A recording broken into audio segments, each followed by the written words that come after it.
Hai, Assalamualaikum warahmatullahi wabarakatuh. Salam sejahtera bagi kita semua. Welcome back to my channel. Kembali lagi dengan aku Yura. Nah, kali ini aku mau membahas soal P3K teknis untuk penata layanan operasional ya teman-teman. Jadi bagi teman-teman yang merasa sedang menunggu tes P3K dan memilih formasi penata layanan operasional, silakan bisa pantengin video dari aku ya teman-teman.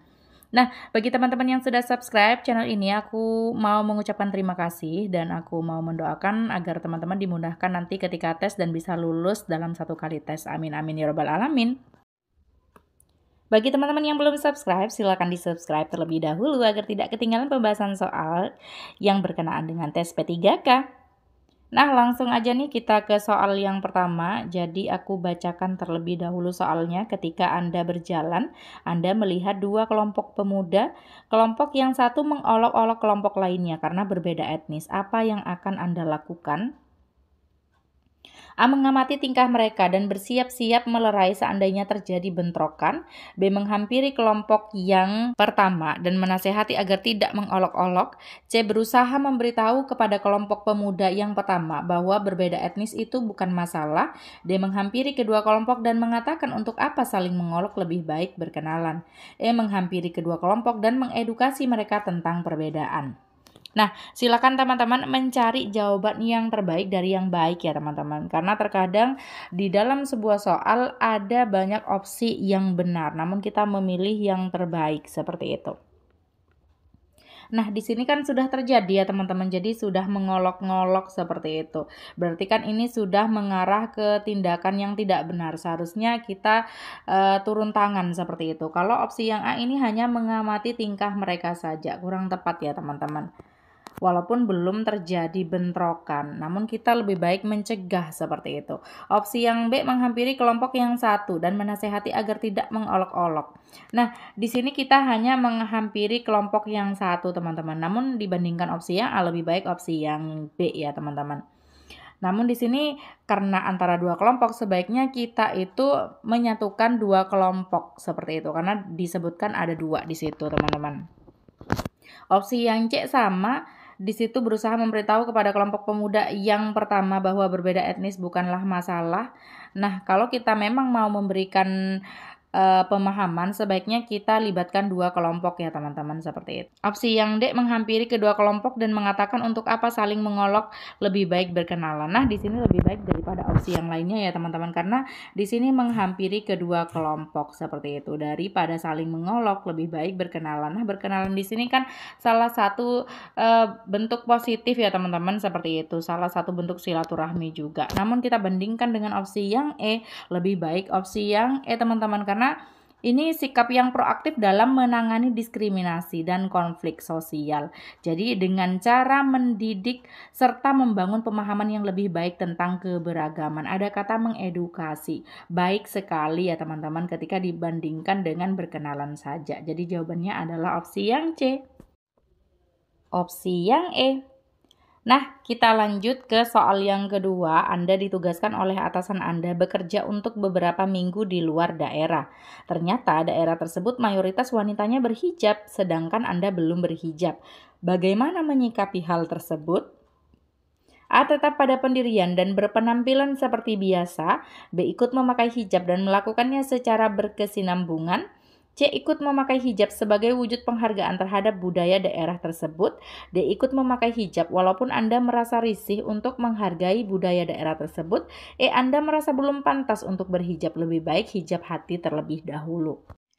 Nah, kasus seperti ini pasti masuk kepada soal sosiokultural ya teman-teman, dan di Indonesia ini sudah ditemui, yaitu contohnya di daerah Aceh ya teman-teman. Jadi dari luar yang belum berhijab ketika akan mengunjungi Aceh seperti itu pasti akan menggunakan hijab saat di sana. Itu adalah salah satu bentuk penghargaan seperti itu ya teman-teman. Nah, opsi yang A, tetap pada pendirian dan berpenampilan seperti biasa, di sini menandakan bahwa kita tidak menghargai budaya berhijab tersebut ya teman-teman. Padahal di situ seharusnya kita mengikuti apa yang menjadi kebiasaan dan budaya di sana selama di sana ya teman-teman, seperti itu. Jadi opsi yang A di sini kurang tepat. Kita tidak bisa beradaptasi dengan lingkungan. Opsi yang B, ikut memakai hijab dan melakukannya secara berkesinambungan. Nah, di sini walaupun bagus ya teman-teman, namun dikatakan bahwa Anda di sini belum berhijab. Nah, di sini juga tidak jelas ya teman-teman, apakah di sini kita sebagai seorang muslim atau tidak, seperti itu. Lalu juga belum berhijab di sini mungkin saja sebenarnya kita belum siap ya teman-teman. Jadi kalau belum siap, belum bisa bertanggung jawab, juga tidak bisa dipaksakan. Jadi opsi yang B di sini walaupun bagus, jadi masih ambigu. Opsi yang C, ikut memakai hijab sebagai wujud penghargaan terhadap budaya daerah tersebut. Nah, di sini lebih masuk akal ya teman-teman, lebih bijaksana juga. Jadi menunjukkan bahwa kita toleransi dan menghormati budaya setempat tanpa menghilangkan identitas pribadi, seperti itu. Ini mencerminkan sikap adaptif dalam lingkungan kerja dan interaksi sosial yang lebih luas, seperti itu. Jadi kita tidak membicarakan masalah agama di sini ya teman-teman, lebih kepada budaya kalau soal sosiokultural. Jadi jangan terkecoh, walaupun jika kita menggunakan hijab sebagai seorang muslim lalu berkesinambungan itu baik, namun jangan terkecoh. Sekali lagi, ini adalah soal sosiokultural, jadi berkenaan dengan perbedaan budaya, etnis, ras, suku, dan lain sebagainya ya teman-teman, kebiasaan, adat, istiadat. Jadi bukan berkenaan dengan agama. Nah, jadi opsi yang C di sini lebih baik daripada opsi yang B. Opsi yang D di sini, ikut memakai hijab juga, namun ada kata walaupun, membuat opsinya tidak sempurna. Kita merasa risih ya teman-teman untuk menghargai budaya. Berarti kan kita sebenarnya terpaksa untuk menghargai budaya ya teman-teman, orang lain, seperti itu. Opsi yang E, Anda merasa belum pantas untuk berhijab, lebih baik hijab hati terlebih dahulu. Berarti kan kita juga tidak akan mencoba untuk beradaptasi dengan lingkungan tersebut ya teman-teman. Jadi yang terbaik di sini, yang paling bijaksana dan masuk akal, itu adalah opsi yang C. Soal nomor 3, suasana di daerah tempat Anda tinggal memanas karena sebentar lagi ada pemilihan kepala desa. Perbedaan dukungan serta pandangan politik menyebabkan terjadinya perdebatan antar warga yang membuat suasana bertetangga menjadi tidak nyaman. Bagaimana sikap Anda setelah mengalami hal tersebut? A, berusaha mengubah dukungan serta pandangan politik masyarakat yang berbeda dengan Anda. B, mencari cara supaya suasana di daerah Anda kembali kondusif. C, tidak terpengaruh dan tetap fokus pada kehidupan pribadi Anda. D, menahan diri untuk tidak terlibat dalam perdebatan-perdebatan yang terjadi. E, melaporkan kejadian di daerah tersebut kepada pihak kepolisian. Nah, di sini kita harus memilih opsi yang menyatakan bahwa kita akan berusaha ya teman-teman, seperti itu, menyelesaikan masalah yang terjadi di depan mata kita. Jadi tidak cuek, tidak melimpahkan kepada orang lain. Mungkin kita butuh bantuan orang lain, tapi usaha dari diri kita sendiri terlebih dahulu itu apa? Harus ada ya teman-teman. Opsi yang A, berusaha mengubah dukungan serta pandangan politik masyarakat yang berbeda dengan Anda. Nah, kalau ini kita pilih, menandakan kita itu tidak menerima orang lain yang berbeda pendapatnya atau pilihannya dengan kita ya teman-teman. Kita memaksa seperti itu. Jadi kurang tepat di sini opsi yang A. Opsi yang B, mencari cara supaya suasana di daerah Anda kembali kondusif. Nah, entah apapun caranya nanti, di sini menandakan bahwa teman-teman berusaha untuk membuat daerah teman-teman kembali kondusif dengan cara apapun teman-teman cari. Berarti di sini kan ada usaha seperti itu ya teman-teman. Sekali lagi, ini menunjukkan sikap proaktif dalam menjaga perdamaian dan keharmonisan di lingkungan sekitar tanpa memperburuk situasi, karena kita benar-benar mencari solusi ya teman-teman. Kita berkontribusi dalam menjaga ketertiban sosial, menciptakan lingkungan yang harmonis, seperti itu teman-teman. Opsi yang C, tidak terpengaruh dan tetap fokus pada kehidupan pribadi Anda. Nah, di sini kan kita cuek ya teman-teman, kita tidak peduli terhadap apa yang sudah terjadi, seperti itu. Opsi yang D, menahan diri untuk tidak terlibat dalam perdebatan-perdebatan yang terjadi. Walaupun tampak benar teman-teman, kita tidak boleh berdebat seperti itu, saling menghormati. Justru kalau di sini menahan diri untuk tidak terlibat, justru berarti kan kita tidak melakukan apapun. Jadi cuek juga ya teman-teman. Sebenarnya opsi yang C dan D di sini sama aja. Opsi yang E, kita melimpahkan kepada orang lain, yaitu pihak kepolisian. Walaupun misalnya akhirnya kita butuh bantuan kepolisian, namun paling tidak ada usaha dari diri kita sendiri ya teman-teman, seperti itu. Jadi opsi yang B, mencari cara supaya suasana di daerah Anda kembali kondusif. Nah, cara di sini luas sekali teman-teman. Jadi aman, bisa memanggil pihak kepolisian, bisa usaha dari diri teman-teman sendiri. Seperti itu ya teman-teman. Jadi opsi yang B di sini sudah mewakili opsi yang E, seperti itu. Jadi jawaban yang terbaik adalah opsi yang B. Nah, kita lanjut soal nomor 4. Ketika Anda diberikan tanggung jawab untuk proyek baru, apa yang harus Anda lakukan terlebih dahulu? A, langsung mulai bekerja sesuai dengan arahan atasan. B, membuat perencanaan menyeluruh dan mengidentifikasi resiko. C, membagi tugas ke anggota tim tanpa perencanaan. D, menunggu instruksi lebih lanjut dari atasan. E, berinisiatif melakukan perubahan demi kelancaran proyek. Opsi yang A, langsung mulai bekerja sesuai dengan arahan atasan. Di sini walaupun tampaknya kita mengikuti arahan atasan itu memang penting, namun bekerja tanpa perencanaan itu bisa menyebabkan ketidakefisienan ya teman-teman, kesalahan ataupun hambatan seperti itu yang tidak teridentifikasi sejak awal. Jadi opsi yang A di sini terlalu terburu-buru. Opsi yang B, membuat perencanaan menyeluruh dan mengidentifikasi resiko. Nah, perencanaan itu baik sekali teman-teman kalau kita akan mengerjakan sebuah proyek. Jadi ini menunjukkan pendekatan yang sistematis dan strategis dalam mengelola proyek teman-teman, sehingga dapat meningkatkan efisiensi, lalu juga mengantisipasi hambatan dan memastikan keberhasilan proyek. Jadi kebalikan dari opsi yang A ya teman-teman. Opsi yang C, membagi tugas ke anggota tim tanpa perencanaan. Nah, ada kata tanpa membuat opsinya tidak benar teman-teman. Opsi yang D, menunggu instruksi lebih lanjut dari atasan. Di sini walaupun kita harus menunggu instruksi dari atasan, namun tampaknya di sini kita adalah pribadi yang kurang inisiatif, lalu juga tidak mandiri ya teman-teman.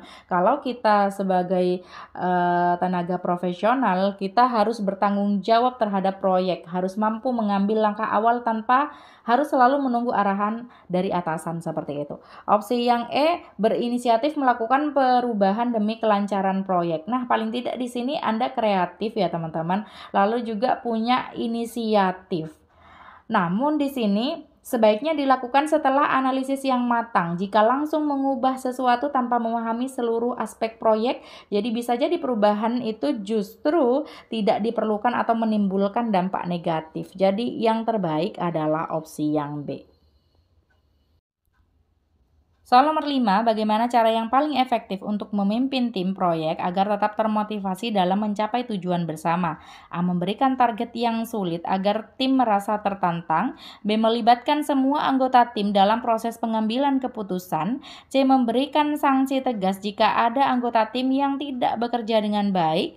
D, menetapkan tujuan yang realistis dan memantau setiap anggota secara ketat. E, meminta anggota tim yang kompeten untuk memberikan ide. Nah, di sini ya teman-teman, kita langsung aja ke opsi yang A, memberikan target yang sulit agar tim merasa tertantang. Nah, di sini target yang sulit ini belum tentu efektif ya teman-teman.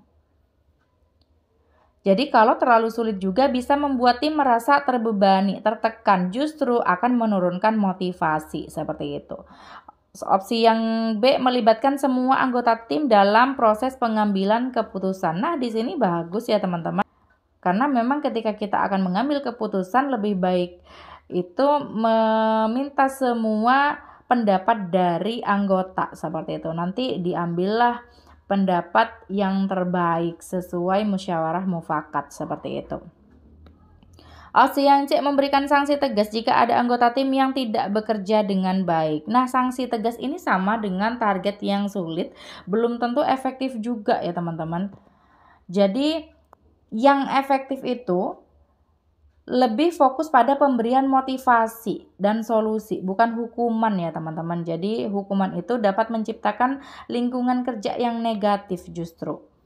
Lalu opsi yang D, menetapkan tujuan yang realistis dan memantau setiap anggota secara ketat. Nah, di sini secara ketat juga sama ya teman-teman, seperti itu. Jadi kurang efektif, kurang ideal, karena meskipun tujuan realistis itu penting, namun pengawasan yang terlalu ketat ini bisa menimbulkan ketidaknyamanan ya teman-teman dalam lingkungan kerja. Opsi yang terakhir adalah opsi yang E, meminta anggota tim yang kompeten untuk memberikan ide. Nah, di sini kita hanya memilih-milih ya teman-teman yang kita rasa kompeten. Jadi kita memilih anggota tertentu. Jadi akan membuat anggota lain merasa kurang dihargai, justru akan berbahaya terhadap lingkungan kerja nantinya ya teman-teman. Jadi opsi yang B di sini satu-satunya yang positif teman-teman. Karena akan mendorong kreativitas dan inovasi dari seluruh anggota. Lalu juga meningkatkan rasa kepemilikan dan tanggung jawab tim. Juga akan membangun komunikasi yang baik dan memperkuat kerjasama. Soal nomor 6, ketika menghadapi komplain atau keluhan dari pelanggan mengenai pelayanan yang diberikan tempat kerja saya, pertama saya akan A, mencatat dan menyampaikan keluhan tersebut pada atasan saya. B, mencoba membantu pelanggan menyelesaikan persoalan. C, menjelaskan aturan dan prosedur yang berlaku pada pelanggan. D, menjelaskan peran saya dalam menangani keluhan pelanggan. E, mendengarkan dengan saksama keluhan dari pelanggan. Nah, di sini ya teman-teman, kita harus fokus. Yang ditanyakan adalah pertama kali yang akan kita lakukan sebagai pelayan publik, seperti itu. Tentu ketika pelanggan mengajukan komplain seperti itu, kita kan harus mencoba untuk membantu pelanggan tersebut ya teman-teman, seperti itu, menyelesaikan atau memberikan solusi terhadap masalah yang dialami. Nah, opsi yang A, mencatat dan menyampaikan keluhan tersebut pada atasan saya. Nah, di sini kenapa kurang tepat? Karena di sini kita hanya mencatat dan menyampaikan keluhan, berarti kan hanya meneruskan saja tanpa mencoba untuk membantu ya teman-teman, seperti itu. Jadi opsi yang A di sini kurang tepat.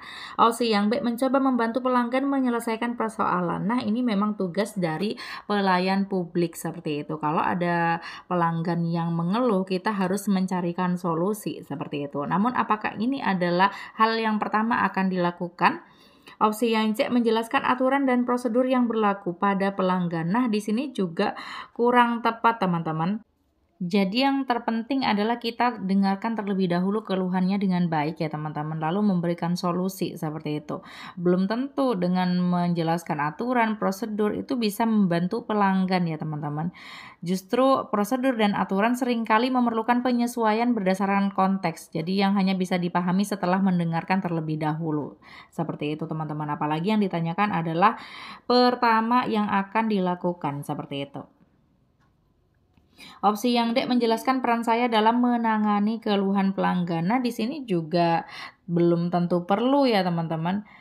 Namun di sini terkesan kurang empati jika dilakukan sebelum Anda benar-benar mendengarkan dan memahami masalah yang dihadapi oleh pelanggan, seperti itu. Jadi fokus utamanya haruslah pada keluhan mereka terlebih dahulu.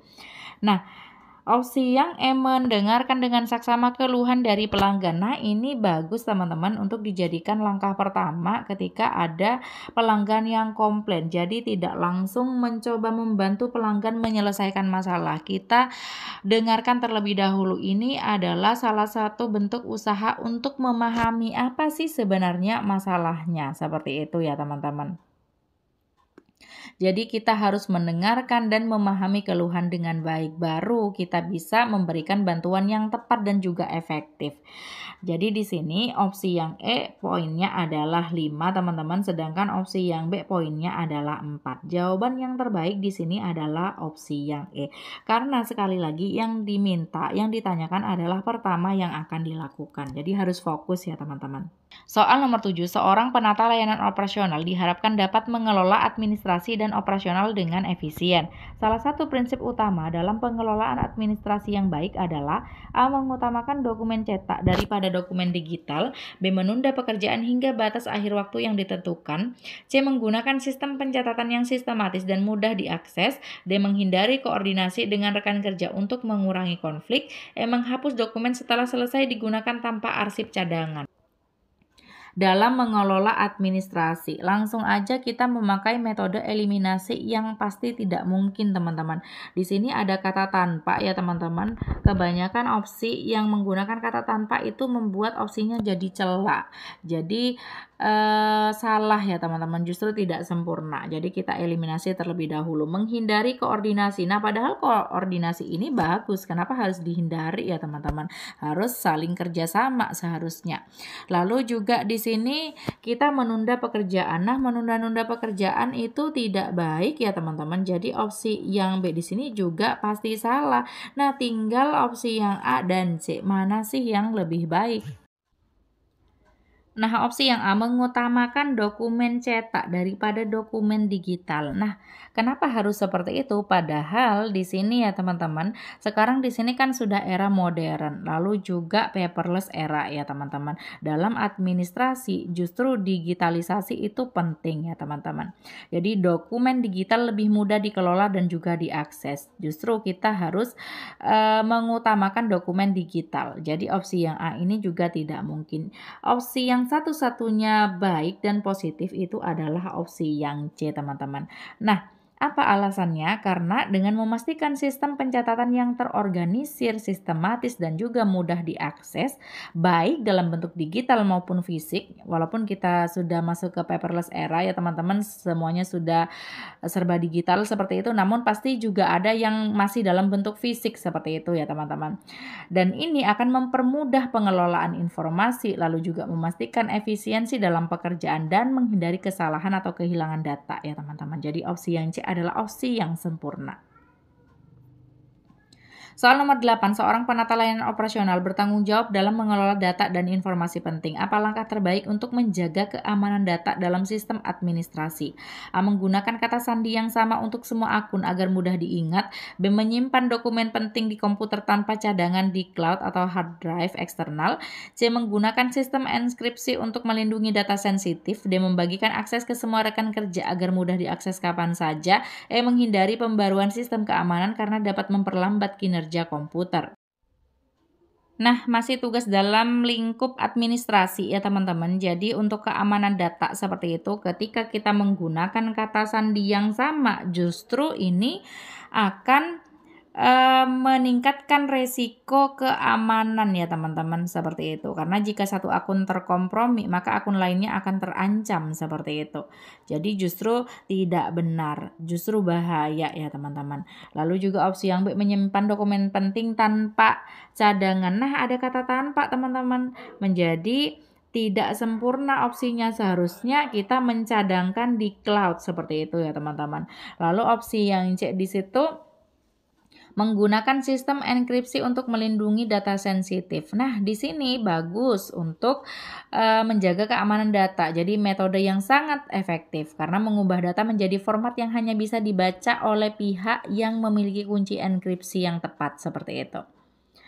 Ini melindungi informasi sensitif dari potensi pencurian atau akses yang tidak sah. Jadi memakai enkripsi ya, teman-teman.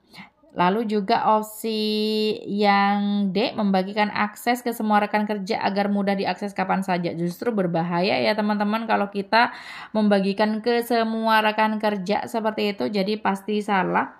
Opsi yang E, menghindari pembaruan sistem. Nah, kenapa? Padahal pembaruan sistem itu justru bagus ya, teman-teman, karena akan memperkecil celah yang bisa dimanfaatkan oleh pihak yang tidak bertanggung jawab seperti itu. Justru bagus untuk melakukan pembaruan sistem. Jadi yang di sini yang terbaik adalah opsi yang C, teman-teman. Nah, teman-teman yang ingin mengikuti tryout P3K, jadi bisa akses linknya melalui IG ya, teman-teman. Jadi di sini ada link tree seperti itu. Silahkan teman-teman mengklik lalu akan diarahkan kepada tryout masing-masing formasi seperti itu ya, teman-teman. Silakan teman-teman mengecek terlebih dahulu apakah tryout yang sesuai dengan formasi teman-teman sudah tersedia atau belum seperti itu. Nah, juga ada PG-nya ya, teman-teman. Silakan teman-teman yang sudah mencoba bisa berkomentar di kolom komentar apakah sudah lolos passing grade atau belum seperti itu. Soal nomor 9, seorang penata layanan operasional bertanggung jawab dalam memastikan efisiensi dan efektivitas layanan administrasi. Jika terjadi backlog dalam pemrosesan dokumen penting, apa strategi terbaik yang dapat diterapkan untuk mengatasi masalah ini? A. Mengutamakan dokumen yang paling mudah diproses agar jumlah backlog berkurang lebih cepat. B. Membagi tugas secara merata dan menerapkan sistem prioritas berdasarkan urgensi dan dampak. C. Meminta semua pegawai bekerja lembur tanpa mempertimbangkan keseimbangan beban kerja. D. Menunda tugas lainnya hingga backlog selesai diproses sepenuhnya. E. Menghapus sebagian dokumen yang dianggap tidak terlalu penting untuk mengurangi beban. Nah, di sini kita harus mengetahui terlebih dahulu backlog itu apa ya teman-teman. Jadi di situ bisa menggambarkan tumpukan atau akumulasi pekerjaan atau tugas yang belum selesai atau belum diproses seperti itu. Jadi sudah sampai menumpuk ya teman-teman. Nah, di sini opsi yang A mengutamakan dokumen yang paling mudah diproses agar jumlah backlog berkurang lebih cepat. Nah, di sini belum tentu efisien ya teman-teman, karena dokumen yang paling mudah diproses itu belum tentu yang harus segera dikerjakan sesuai deadline ya teman-teman, seperti itu. Jadi di situ kurang bijaksana ketika kita hanya memikirkan mana sih dokumen yang paling mudah diproses terlebih dahulu, seperti itu. Siapa tahu justru yang paling mudah itu belum menjadi prioritas utama untuk diselesaikan, seperti itu. Opsi yang B, membagi tugas secara merata dan menerapkan sistem prioritas berdasarkan urgensi dan dampak. Nah, di sini lebih bijaksana, teman-teman. Karena ini termasuk strategi yang akan membantu memastikan bahwa dokumen yang paling penting dan mendesak diproses terlebih dahulu. Ya, teman-teman, sesuai deadline, lalu juga tingkat kepentingannya dan mendesaknya, seperti itu ya, teman-teman. Sementara beban kerja dibagi secara adil di antara tim untuk menghindari kelelahan dan memastikan pemrosesan yang efisien, seperti itu. Juga berorientasi pada hasil kalau dibagi rata. Opsi yang C, meminta semua pegawai bekerja lembur tanpa mempertimbangkan keseimbangan beban kerja. Di sini kurang tepat, teman-teman, ada kata tanpa, membuat opsinya tidak sempurna. Opsi yang D, menunda tugas, juga kurang bijaksana ya teman-teman. Opsi yang E, menghapus sebagian dokumen yang dianggap tidak terlalu penting. Nah, kalau kita langsung menghapus ya teman-teman, mungkin sekarang tidak terlalu penting ya. Tapi belum tentu di kemudian hari itu tidak dibutuhkan, seperti itu ya teman-teman. Jadi opsi yang E di sini sebenarnya cukup beresiko juga. Jadi di sini yang terbaik adalah opsi yang B. Nah, kita lanjut soal nomor 10. Seorang penata layanan operasional seringkali harus menangani berbagai jenis laporan operasional. Jika dalam suatu laporan ditemukan ketidaksesuaian data antara pencatatan manual dan sistem digital, langkah pertama yang paling tepat untuk dilakukan adalah A. Memperbaiki data dalam sistem digital agar sesuai dengan catatan manual. B. Melakukan analisis akar masalah untuk mengetahui sumber ketidaksesuaian data. C. Menghapus data yang tidak sesuai agar tidak menimbulkan kebingungan. D. Melaporkan ketidaksesuaian kepada atasan tanpa melakukan verifikasi lebih lanjut. Menggunakan data yang lebih mudah diakses sebagai acuan utama. Opsi yang A, memperbaiki data dalam sistem digital agar sesuai dengan catatan manual. Nah, walaupun penting untuk memperbaiki data ya teman-teman, karena ada yang tidak sesuai seperti itu, namun tanpa memahami sumber masalah terlebih dahulu, mungkin saja bisa memperburuk keadaan ya teman-teman. Jadi tidak menyelesaikan masalah secara menyeluruh. Opsi yang A di sini terlalu terburu-buru karena yang diminta adalah langkah pertama. Jadi teman-teman harus berhati-hati di sini. Opsi yang B, melakukan analisis akar masalah untuk mengetahui sumber ketidaksesuaian data. Nah, di sini lebih baik dan bijaksana ya teman-teman.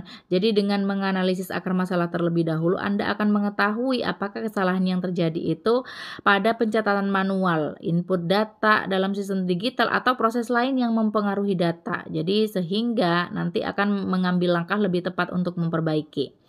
Opsi yang C, menghapus data tidak sesuai agar tidak menimbulkan. Nah, sama ya teman-teman, tidak serta-merta langsung memperbaiki lalu juga langsung menghapus seperti itu. Lalu di sini opsi yang D, ada kata tanpa, seperti yang aku selalu sampaikan ya teman-teman, kalau ada kata tanpa biasanya membuat opsinya salah.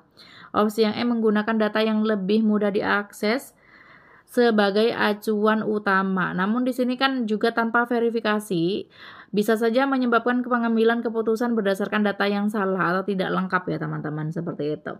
Jadi tidak serta-merta menggunakan data yang lebih mudah lalu juga menghapus, memperbaiki, namun kita harus analisis akar masalahnya terlebih dahulu. Jawaban yang terbaik adalah opsi yang B.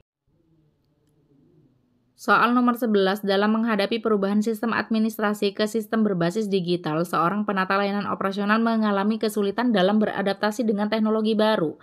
Apa pendekatan terbaik untuk memastikan transisi berjalan dengan lancar? A. Meminta karyawan lain yang sudah memahami sistem untuk menangani semua tugas terkait teknologi. B. Menggunakan sistem lama sebagai cadangan agar transisi berjalan lebih fleksibel. C. Menunggu instruksi lebih lanjut dari atasan sebelum mulai menggunakan sistem baru. D. Mengikuti pelatihan dan secara aktif mencari informasi terkait penggunaan sistem baru. E. Menggunakan sistem baru hanya jika benar-benar diperlukan untuk mengurangi resiko kesalahan. Nah, di sini ya teman-teman, konteksnya adalah kita itu kesulitan dalam beradaptasi dengan teknologi baru. Tapi kita tetap harus bisa berusaha ya teman-teman. Kita harus menyelesaikan masalah kita tersebut dengan cara apa? Opsi yang A, meminta karyawan lain yang sudah memahami sistem itu untuk menangani semua tugas terkait teknologi. Nah, di sini untuk menangani semua tugas terkait teknologi. Ini kurang bijaksana ya teman-teman. Berarti kan kita melimpahkan tugas kita kepada orang lain, tidak berusaha untuk memahami ya teman-teman, seperti itu, dan beradaptasi dengan sistem baru. Opsi yang B, menggunakan sistem lama. Berarti kan kita tidak berusaha untuk menggunakan sistem baru ya teman-teman, tidak belajar seperti itu. Opsi yang C, menunggu instruksi lebih lanjut. Nah, di sini masih menunggu instruksi dari atasan. Tidak ada inisiatif ya teman-teman untuk belajar seperti itu. Ini dapat menghambat kemajuan. Kita harus bisa memiliki kemauan untuk belajar dan beradaptasi ya teman-teman, seperti itu, daripada hanya menunggu saja. Nah, opsi yang D di sini bagus. Jadi mengikuti pelatihan dan secara aktif mencari informasi terkait penggunaan sistem baru ya teman-teman. Jadi ini adalah usaha dari kita untuk keluar dari ketidaktahuan ya teman-teman, untuk memahami sistem baru dengan baik dan menjadi lebih percaya diri dalam menggunakannya. Kita mengikuti pelatihan tersebut ya teman-teman. Nah, opsi yang menggunakan sistem baru hanya jika benar-benar diperlukan untuk mengurangi risiko kesalahan. Berarti kan ada batasan ya teman-teman, kalau hanya jika seperti itu. Kenapa hal baik harus dibatasi ya teman-teman? Jadi yang terbaik di sini adalah opsi yang D seharusnya. Soal nomor 12, dalam suatu situasi darurat, seorang penata layanan operasional harus mengelola logistik kantor yang terbatas agar tetap mendukung kelancaran operasional. Apa langkah terbaik yang dapat diambil? A. Mengalokasikan sumber daya berdasarkan kepentingan pribadi agar tidak menghambat pekerjaan sendiri. Nah, langsung kita bahas ya teman-teman, pasti salah. Jadi kita mengalokasikannya berdasarkan kepentingan pribadi, padahal di sini adalah masalah kantor ya teman-teman, masalah untuk umum. Opsi yang B, mengajukan anggaran tambahan meskipun belum ada urgensi yang jelas. Ini juga salah, sama aja dengan kata tanpa ya teman-teman, ada meskipun di sini. Opsi yang C, menunda penggunaan sumber daya. Nah, menunda di sini juga adalah kata kerja yang negatif ya teman-teman, tidak positif seperti itu. Maka di sini pasti salah. Opsi yang D, meminta semua pegawai untuk membawa perlengkapan sendiri sebagai solusi jangka pendek. Nah, di sini bisa menjadi solusi ya teman-teman, menjadi solusi darurat, tetapi mungkin saja tidak efektif untuk jangka panjang dan dapat membebani pegawai secara individual seperti itu. Opsi yang E di sini adalah salah satu opsi atau satu-satunya opsi yang masuk akal ya teman-teman, dan efektif, efisien juga, yaitu menggunakan prinsip efisiensi dengan mendistribusikan sumber daya berdasarkan urgensi dan dampak. Ini bagus sekali ya teman-teman. Karena dalam situasi darurat, penting untuk memastikan bahwa sumber daya yang terbatas digunakan secara optimal agar operasional tetap berjalan. Dengan mendistribusikan sumber daya berdasarkan urgensi dan dampaknya, jadi kebutuhan yang paling kritis dapat diprioritaskan, sehingga nanti kelangsungan kerja tetap terjaga tanpa pemborosan ya teman-teman. Jadi bagus sekali opsi yang E. Nah, sampai di sini pembahasan kita ya teman-teman. Jangan lupa dicoba tryout-nya seperti itu sudah lengkap dengan soal TIU-nya juga. Jadi nanti akan ada soal TIU seperti CPNS hitungan matematika ya teman-teman. Sederhana saja, tidak terlalu susah ya teman-teman. Jadi silakan dipersiapkan juga. Dan terima kasih sudah menonton, semoga lulus P3K dengan mudah, 1 kali tes aja. Amin amin ya robbal alamin. Jangan lupa di like, comment, and subscribe. Wassalamualaikum warahmatullahi wabarakatuh.